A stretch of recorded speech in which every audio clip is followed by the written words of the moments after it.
Hindi pa nga gumaling yung sugat nung natinik ako ng lionfish, 2 araw na ang lumipas. Bumalik pa rin talaga ako sa dagat para manghibas. Kung nung nakarang araw ang kasama ko ay ang aking kapatid, ngayon na may iba na. Madaling araw pa lang sinunod na ako ni Haji Nenoki at ang kanyang asawa dito sa amin. Sakay ng kanilang kotse. Dinaanan din nga pala namin si Haji Aisa at Haji Jihad. Ayoko nang masyadong pahabain ng pasubali, diretso na lang ako sa kwentong hibasangan. At nung lumusong na kami sa dagat, dun ko napagtanto na masyado palang excited itong mga kasama ko sa panghihibas. At dahil ako ang mas nakakaalam kung saan may maraming tirik, kung kaya't ako nagpa-leader, inunahan ko sila agad sa paglalakad. Parang narong timing yata kami. Dahil bago pala magsimula ang hibas kapag mataas na ang araw.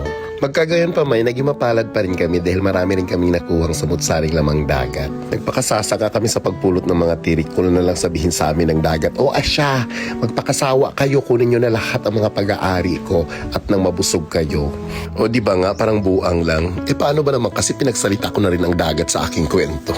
At sobrang nakakatuwa din kasi ang ganitong gawain, lalo na't marami kaming magkakasama. Kasama din nga pala namin sina Auntie Idang at Denisa. Kung tutustusin naman, afford naman naming bumili. Kaso lang mas nai-enjoy talaga namin yung kami yung kumuha at kami rin yung kakain. Iba din kasi yung feeling na kapag yung kinakain mo ay pinaghihirapan mo. Lalo tigit kung dun mismo sa dagat kakainin. Although nakakapagod pero sulit naman kasi nga masayang-masaya kaming ginagawa tong ganitong gawain. Lalo na tong mga kasama ko may kaya to sa buhay. Kumbaga libangan nila sa kanila ang panghihibas. Kaya nga nang sabi sa akin ni Haji Denoke, hindi naman natin araw-araw to ginagawa. Paminsan-minsan lang din naman kaya sulitin na natin. Bukod sa masaya, abay nabusog pa.